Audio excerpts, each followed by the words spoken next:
السلام علیکم، آداب، گڈ ایوننگ۔ جہاں پاکستان اس وقت ایک اہم وقت اور نازک موڑ پر کھڑا ہے، وہیں عمران خان کی جان کو لاحق خطرات کے سائے بھی ہر لمحہ ہر جانب بڑھتے دکھائی دیتے ہیں۔ عمران خان کی جان کا دفاع، عوام کے بے خوف سیلاب سڑکوں پر، سیاسی فیصلوں کی ترجیحات، انصاف کی خاطر 22 کروڑ عوام کی آزاد نظام عدل حاصل کرنے کی منزل کی جانب جدوجہد، میڈیا کا کردار، ان سب کے پاس کیا اقدامات، کیا فیصلے مشترکہ انٹرسٹ کو سیو کرنے کے لیے ہو سکتے ہیں اور کیا ترجیحات بنائی جا سکتی ہیں، اس کے بارے میں بات کرتے ہیں۔ مگر پہلے آپ سے ریکویسٹ ہے کہ آپ ہمارے چینل کو سبسکرائب کر لیجئے۔ یہ پیغام یوں تو عوام کے لیے بھی ہے، مگر خاص طور پر عمران خان کے لیے ہے، اور اگر یہ کسی طرح سے عمران خان تک پہنچ جائے تو میری گزارش ہے کہ اس کو ایک بار، ایک لمحے کے لیے سوچئے گا ضرور، یوں ہی رد مت کیجیے گا۔ عمران خان نے اپنے دعوے کے مطابق قاتلانہ حملے کے متعلق جو ان کو علم تھا، اس کے باوجود گولیوں کے سامنے کھڑے رہ کر، ڈٹ کر کھڑے رہنے سے یہ سب ثابت کیا ہے کہ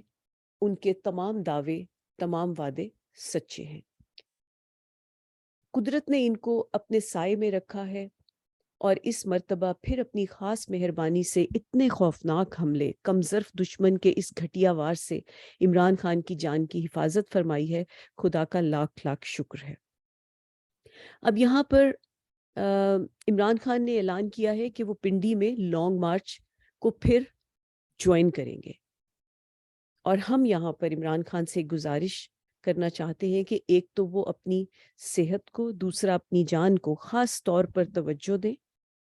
ہم سب جانتے ہیں کہ وہ اپنے 26 سالہ مشن میں تن من دھن سب کی بازی لگا چکے ہیں، اور نہ رکتے ہیں، نہ کسی سے ڈرتے ہیں، نہ جھکتے ہیں، نہ گھبراتے ہیں۔ اللہ پر یقین اور ایمان ایسا کہ بڑے بڑوں کو رشک محسوس ہوتا ہے۔ لیکن گزارش یہ ہے کہ اب آپ کا مشن، جو اپنی تکمیل کے آخری مراحل میں داخل ہو چکا ہے، جس کے ساتھ پاکستان اور 22 کروڑ عوام کا اعتماد، امید، آسرا اور مستقبل جوڑا ہے، ان سب کی خاطر اپنے آپ کو، اپنے وجود کو، اپنی موجودگی کو ایک نئے لیول پر اہمیت دیں۔ ان سب کی بہتری کے لیے اپنی خاص حفاظت کریں، اور اس کے لیے ہر طرح کے تمام اقدامات جو کیے جا سکتے ہیں وہ کریں، کیونکہ کم ظرف دشمن نے یہ ثابت کر دیا ہے کہ وہ نہ تو 22 کروڑ عوام کا خیر خواہ ہے، اور نہ ہی اس کو پاکستان کی سلامتی یا بہتری میں کوئی دلچسپی ہے۔ اس لیے اس کو اپنا ہی نہیں، پاکستان اور قوم کا بدترین اور سفاک دشمن تصور کر کے ہر فیصلہ کریں۔ یوں بھی اگر آپ غور کریں تو اس قاتلانہ حملے میں آپ کو مار دیا جانا مطلوب تھا۔ طوطے کا جو بیان آدھے گھنٹے میں غیر قانونی طور پر نشر کیا گیا، وہ بھی ثابت کرتا ہے کہ کم ظرف گھٹیا دشمن نے اپنی طرف سے آپ کو اس حملے میں مار دیا تھا۔ اس لیے وہ طوطا کہتا ہے، میں نے عمران خان کو مار ڈالا، اس لیے میں نے عمران خان کو مار ڈالا۔ اجلت میں پھر بعد میں بات بدلتا ہے کہ میں نے مارنے کی کوشش کی۔ اجلت میں لکھ کر رٹایا گیا نیا اسکرپٹ پرانے ذہن نشین اسکرپٹ کو کور نہ کر سکا۔ عمران خان صاحب، آپ کو بھی یہی سوچنا چاہیے کہ اگر یہ پلان کامیاب ہو جاتا تو آج پی ٹی آئی اور عوام کا جذباتی نقصان کے ساتھ ساتھ غم و غصے کا غم و غصہ کیا کیا رخ اختیار کر سکتا تھا۔ جیسے ارشد شریف کو دوسرا موقع نہیں ملا، خدا نہ خواستہ، خدا نہ خواستہ، خدا نہ خواستہ یہاں بھی ایسا ہو سکتا تھا۔ ارشد شریف نے اس لیے اپنی قابلیت، پیشہ ورانہ مہارت اور تجربے کی روشنی میں وہ سب اقدامات کیے جو ان کی شہادت کی صورت میں کم ظرف اور شاطر دشمن کے نشانات مٹانے کے باوجود تفتیش کے لیے دروازے کھلے رکھ سکتے تھے، اور مکمل حقیقت کو منظر عام پر لانے میں بہترین رول پلے کر سکتے تھے۔ مثلا کورٹ میں پٹیشن، صدر پاکستان اور سپریم کورٹ کو خطوط، میڈیا میں اپنے رفقا سے مکمل تفصیلات، اپنی والدہ اور بیگم کو حالات سے باخبر رکھنے کے علاوہ انہوں نے مزید بہترین اقدامات لیے۔ اس معاملے میں جو ملکی نازکیت اور پاکستان کے جو تفتیشی اور جسٹس سسٹم کی کمزوریاں اور مجبوریاں سب کو مد نظر رکھتے ہوئے انہوں نے ملک سے باہر کے کئی گروپس، آرگنائزیشنز اور افراد جن کے ساتھ انہوں نے کبھی مختلف کیسز کے تفتیشی پروسیس میں کولیبریٹ کیا تھا، تھوڑا بہت یا بہت زیادہ، ان سب کو اپنے کیسز کی رپورٹس اور اپنی زندگی کو لاحق خطرات سے متعلق ضروری معلومات اور دستاویزات بھجوا دی تھیں۔ اس میں وہ رپورٹس بھی شامل تھیں جو اس سے پہلے وہ کمپلیٹ کر چکے تھے، جو بڑی بڑی انویسٹیگیشنز، اور وہ رپورٹس بھی جو ابھی پروسیس میں تھیں یا کمپلیشن کے قریب تھیں، اور جو اپنے سے متعلق یعنی جو خطرات تھے اور جو اب تک کی ان کے پاس جو بھی ایویڈنس تھا وہ تمام انہوں نے اس کی رپورٹ بنا کر وہ بھی ان تمام کاغذات دستاویزات کے ساتھ ان کو بھجوا دی تھی۔ یوں سمجھ لیں کہ انہوں نے اپنے قتل کی پیشگی رپورٹ بنا کر دے دی تھی، جمع کروا دی تھی ان کے پاس، سب کے پاس، کیونکہ ان کو معلوم تھا کہ پاکستان سے تفتیش تقریباً ناممکن ہے۔ اب تک کس کی تفتیش سامنے آئی ہے؟ اب آپ بھی یہ سوچئے کہ اگر یہ خدا نخواستہ ہو جاتا تو عوام اور لیڈرشپ کو اس مشن کی تکمیل کے لیے کن چیزوں کی ضرورت پڑ سکتی تھی؟ یعنی اس وقت بھی تو سب نے خود آگے بڑھنا تھا۔ اب آپ کو ایک اور اگر ان کو خود ہی بڑھنا تھا تو آپ یہ سوچ سکتے ہیں کہ ان کو اس وقت اس ٹیسٹ میں آپ آزمائیں اپنی موجودگی میں، کیونکہ خدا نے آپ کو، قدرت نے آپ کو بچایا ہے، اور یقیناً وہ آپ سے جو بڑا کام لینا چاہتا ہے اس کے لیے اب آپ کو تھوڑی سی ریسٹ کی بھی ضرورت ہے، تھوڑی سی مزید یعنی ایک اور لیول پر مزید جو ہے غور و فکر کر کے کچھ اور پلان کرنے کی بھی ضرورت ہے آگے کے لیے، کیونکہ یہ جو اب آپ کو ایک اور ہی لیول کا جو موقع ملا ہے کہ آپ نے ہر طرح کی تربیت عوام کو دے ڈالی ہے، ان کو معلومات فراہم کر دی ہیں، اپنے کردار اور زبان سے تمام مثالیں واضح کر دی ہیں۔ اب آپ ان کا ٹیسٹ لیجئے، یعنی اب ان کو ٹیسٹ دینا چاہیے۔ تو یہ جو پچھلی مثال تھی صرف اس لیے دی تھی کہ خدا نہ خواستہ یہ ہو جاتا تو کیا صورتحال ہوتی، اور اس میں بھی تو ان کو ٹیسٹ میں سے گزرنا پڑتا۔ تو یہ تو خدا کی بڑی عنایت ہے کہ خدا نے آپ کے تھرو ان کو تربیت کروائی، پڑھوایا، اور اب یہ موقع دے رہا ہے خدا کہ ان کو ٹیسٹ بھی کیجئے، ان کو انڈیپینڈنٹلی کچھ کام کرنے کے پروسیس میں سے گزاریے اور اپنی سپرویژن میں گزاریے، کیونکہ اس کی ضرورت ہے بہت زیادہ۔ تو اس کے لیے ہمیں تو یہ امید ہے اس میں انشاءاللہ آپ ہی کی جیت ہونی ہے، اور پھر ایک نیا سفر بھی شروع ہونا ہے جس میں اگلے 10 سال اس مشن کی مکمل طور پر امپلیمنٹیشن سے جو آپ نے آئندہ کے لیے ایک پھلدار درخت اگانے ہیں، ایسے درخت کے جن کی جڑیں گہری اور وہ اتنے قداور بنیں گے کہ ان میں پھل اور پھول دینے کا مستقل بندوبست ہو جائے گا۔ اس دوران میں بھی آپ کی جان کو خطرے بہرحال اسی طرح لاحق رہیں گے، جس کی حفاظت اب آپ پر پہلے سے بھی زیادہ فرض ہو چکی ہے۔ اب آپ کچھ عرصے کے لیے ورچوئل واچ اور ورچوئل ہدایات دیتے رہیے۔ ان کے لیے ایک پوائنٹر لکھیے، تمام جو آپ کے ساتھ جو کام کرتے ہیں ان کے لیے اور آنے والی نسل کے لیے ایک پوائنٹر لکھیے جو آپ کی موجودگی اور خدا نخواستہ غیر موجودگی دونوں میں ہمیشہ ان کے اور ان کی اگلی نسل کے لیے کارآمد ہو سکے۔ اس کے علاوہ اب آپ نئی نسل میں لیڈرشپ کی باقاعدہ تربیت بھی کیجیے، یعنی باقاعدہ جیسے کلاسز لی جاتی ہیں اور ان کو انٹرویوز کیجئے، ان میں سے جو سلیکٹ ہوں ان کی پھر باقاعدہ ایک جو شخصیت کی ٹریننگ ہوتی ہے وہ کیجئے لیڈرشپ کے لیے، کہ آنے والے وقت میں کبھی بھی کہیں بھی جب آپ کو ضرورت پڑے تو آپ کے پاس ہر وقت آلٹرنیٹ موجود ہو، ایک نہیں کئی آلٹرنیٹ موجود ہو، تاکہ اس میں کہیں دشمن جو ہے وہ پر نہ مار سکے۔ سب آپ کو محبوب رکھتے ہیں، آپ کی دل سے عزت کرتے ہیں، آپ کے آدرش کو مانتے ہیں، مگر غیر معمولی حالات میں آپ کی طرح سوچنے، فیصلہ کرنے کی ابیلٹی کیا ان کے پاس ہے؟ کیا سیلف لیسلی ملک اور قوم کی بہتری کے لیے جد و جہد کرنے کی کیپیسٹی یا ایک جو پیشنس ان میں ہے، اور معاملات کو ہر بدلتی سچویشن میں ہینڈل کر کے نئے رخ پر ہوا کی مانند سبک رفتاری سے سفر طے کرتے ہوئے مسلسل منزل کو نظر میں رکھنا اور اس کی جانب پلٹنے کا راستہ نکالنے کی صلاحیتوں کو استعمال کرنا، کیا یہ تمام صلاحیتیں ان میں ہیں؟ یہ خوبیاں، یہ انداز ان میں ہے؟ نہیں تو ان سب صلاحیتوں کو ابھارنے کی تربیت ضروری ہے۔ سب تو نہیں، مگر شاید چند، اور مکمل طور پر نہ صحیح مگر کچھ قدر آپ جیسے بن جائیں تو پھر یہ سفر کامیابیوں کی جانب ہمیشہ بڑھتا رہے گا۔ پلیز اس میسج کو رد کرنے سے پہلے صرف ایک مرتبہ سوچئے گا ضرور،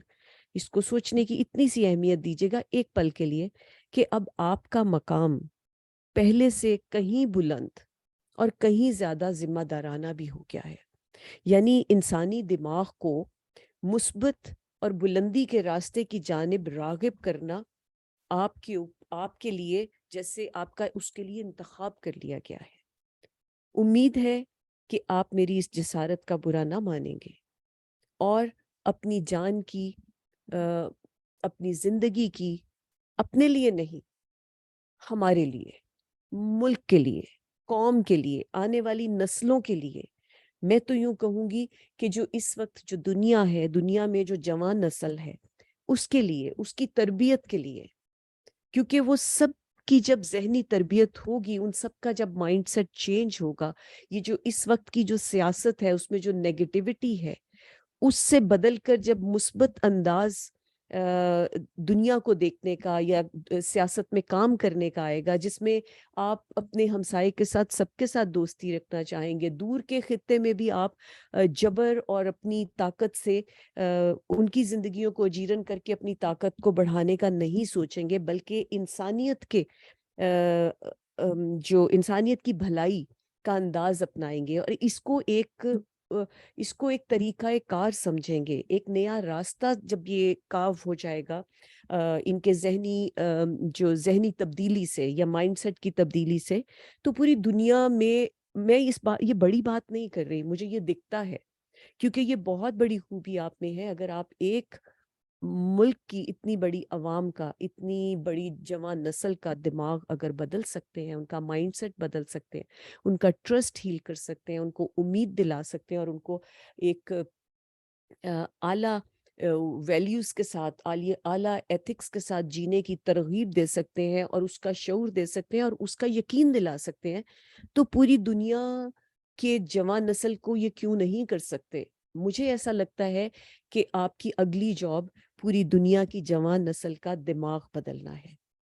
اور آپ کو شاید یہ ذمہ داری کی طرف بھی تھوڑا سا ساتھ ساتھ سوچنے کی ضرورت ہے، کیونکہ جب تک پوری دنیا کی آنے والی نسلوں کا دماغ نہیں بدلے گا کہ دنیا میں امن کے ساتھ بھی جیا جا سکتا ہے، محبت کے ساتھ بھی جیا جا سکتا ہے، اور خدا نے اس دنیا کو اتنے ریسورسز دیے ہیں کہ اگر ہم اس کو چھینا جھپٹی کی بجائے مل بانٹ کر استعمال کرنے کے طریقے کو اپنا لیں گے تو سبھی کی زندگی بڑے اچھے لیول پر چلتی رہے گی، اور وہی ترقی ہے۔ ترقی کوئی کسی کی گردن پہ پاؤں رکھ کے اس کا مال و نصب ہتھیا کر تو نہیں ہوتی۔ ترقی تو اصل میں یہ ہوتی ہے کہ آپ سب کچھ بانٹ دیں، اور اس کے بعد بھی آپ کے پاس اتنا ہو کہ آپ اس میں بہترین جی سکیں، جیسے کہ آپ اس کی مثال ہیں۔ آپ نے اپنی پوری 26 سال اپنی زندگی کے اس میں لگا دیے، اس سے پہلے کینسر ہاسپٹل میں 8-10 سال لگائے، اس سے پہلے چلیے کرکٹ آپ کا ایک پیشن تھا، تو یہ بھی پیشن ہے، مگر یہ آپ ٹوٹلی مطلب سیلف لیسلی لوگوں کے لیے کام کر رہے ہیں اور آپ کو اس میں ترقی ملی ہے، آپ کو اس میں انرجی ملی ہے، آپ کی اس میں اپنی ہم نے آپ کی اپنی ٹرانسفارمیشن دیکھی ہے، آپ کی شخصیت کو مزید نکھرتے دیکھا ہے، آپ کی ڈیپتھ میں اضافہ ہوتے دیکھا ہے، اور یہ سب کچھ ہم نے لائک وقت کے ساتھ ہم نے اس پہ غور کیا ہے، گو کہ وہ ظاہر ہے آپ کی نیچرل سول تو اس میں موجود تھی، یعنی جو خدا کی جو گیون آپ کو کوالٹیز تھیں وہ تو وہی موجود تھیں، شفاف دل، پیورٹی، اور کمپیشنیٹ، جو آپ کا جو آپ ایک کمپیشنیٹ انسان ہے، لوگوں کے لیے، انسانوں کے لیے درد ہے، وہ سب موجود تھا، لیکن اس کے ساتھ ساتھ جیسے آپ نے اس میں گرو کیا ہے وہ سب ہم نے دیکھا ہے، اور آپ کو پھر اس پیورٹی اور آپ کی اس سیلف لیسنس کی جو آپ کی جو گیونگنیس تھی، اس سے آپ کو عطا ہوئی ہے خدا کی. خدا بھی تو اپنے ٹیسٹ سے آزماتا رہتا ہے. تو ابھی آپ نے یہ جو گولیوں کے سامنے کھڑے ہوئے خدا کے ایمان، خدا پر ایمان رکھ کے، اس نے آپ کو زندگی دے کر ایک نیا میں سمجھتی ہوں مرتبہ عطا کیا ہے. اور یہ کوئی بڑی بات نہیں ہوگی کہ اگر آپ کے تھرو وہ اور بہت سے انسانوں کو، پاکستان سے باہر بھی نوجوان نسل کو، آنے والی نسلوں کو کوئی پیغام آپ کے تھرو پیس کا پہنچانا چاہتا ہے. خدا نے ایسے بندے اپنے دنیا میں اپنی عطا کے ساتھ معجزے کی صورت میں بھیجے ہیں کہ جو انسانوں کو اچھائی کا سبق دیتے ہیں، اور ان میں اتنی ان کی خدا ان کی زبان کی گرہ کھول دیتا ہے کہ ان کی بات کا اثر جو ہے وہ لوگوں کے دلوں پر ڈائریکٹ ہوتا ہے. اور میں سمجھتی ہوں کہ آپ کو خدا نے یہ عطا کیا ہے کہ آپ لوگوں کے دلوں پر اپنی بات کا اثر رکھتے ہیں. تو اس کو اور بڑے پیمانے پہ کرنے کا ضرور سوچئے. ابھی بہت سا وقت آپ کا ویسے ضائع بھی ہوا ہے یہاں پر، کیونکہ یہاں پہ لوگوں کو اس بات کو سمجھنے میں بہت دیر لگی، کیونکہ بہت تاریک سفر انہوں نے کیا ہے، بہت تاریکی میں جیے ہیں، تو ٹائم لگا ہے. بٹ شکر ہے کہ عام انسان نے اس کو پہچانا ہے. ابھی بھی بہت سی ڈیول سولز کہہ لیجئے کہ وہ آپ کو پہچاننے سے قاصر ہیں. قصہ مختصر کہ امید کرتے ہیں کہ آپ میری اس جسارت کو برا نہ مانیں گے، بلکہ میرے اس پیغام کو، میری مخلصی کو اور آپ سے محبت کی آواز سمجھیں گے. یعنی اس پیغام کو آپ صرف میری مخلصی اور آپ سے محبت کی آواز سمجھیں گے. میری کوئی ایسی جسارت مت سمجھیے گا کہ میں آپ کو کچھ سمجھانا چاہتی ہوں. یقیناً آپ مجھ سے بہت زیادہ جانتے اور دیکھ سکتے ہیں، آپ کا ایکسپیرینس کہیں زیادہ ہے. لیکن یہی آواز جو میری آواز ہے، میں سمجھتی ہوں اس وقت شاید ہر دل کی آواز ہے کہ سب آپ کو محفوظ دیکھنا چاہتے ہیں، سب آپ کی سلامتی چاہتے ہیں، اور سب کو آپ کی ابھی ضرورت ہے. پاکستان کو ابھی ضرورت ہے آپ کی. آئی نو کہ آپ کے لیے یہ اس طرح ہے کہ بھی میں اپنی زندگی بھی داؤ پہ اس پہ لگا سکتا ہوں، اور آپ نے اس کو ثابت کیا ہے. مگر ٹھیک ہے، جیسا اللہ نے کہا ہے کہ پہلے اونٹ باندھ دو اور پھر اس کے بعد اب آپ اپنی حفاظت کے لیے ایکسٹرا میجرز لیجئے. اور کیونکہ دشمن جو ہے وہ یا تو وہ دشمن ہوتا نا بڑا اعلیٰ ظرف کا، سامنے آتا، چلیے مقابلہ کریں جس کو کہتے ہیں، آؤ سامنے آؤ، اکیلے آؤ. اتنے سب جمع ہوئے اور وہ سب بھی کمظرف، اور وہ بھی پیچھے سے بھی وار کرتے ہیں، دائیں سے بھی بائیں سے بھی، اور سامنے سے تو آتے ہی نہیں. وہ سامنے سے تو ان کو وار کرنا آتا ہی نہیں، اتنی تو ان میں ڈیپتھ ہی نہیں ہے. اگر اتنی ڈیپتھ ہوتی تو کیا ویڈیوز بناتے؟ یہ گھٹیا قسم کی اتنا گندا امپریشن، اتنا گندا جو یہ انٹروڈکشن دے رہے ہیں پاکستان کا، یہ اس کی بازگشت سنائی دے گی، آنے والی دہائیوں میں سنائی دے گی. اس کو اتنا شرمسار کر رہے ہیں یہ ہم لوگوں کو. خدا ان کو توفیق دے کہ یہ کچھ انسانیت کا سبق پکڑیں، کچھ ایتھک سیکھیں. بہرحال تو اس دعا کے ساتھ کہ خدا آپ کا حامی و ناصر ہو، ہم امید کرتے ہیں کہ آپ اس میسج پہ ہلکا سا خیال ضرور کریں گے. بہت شکریہ.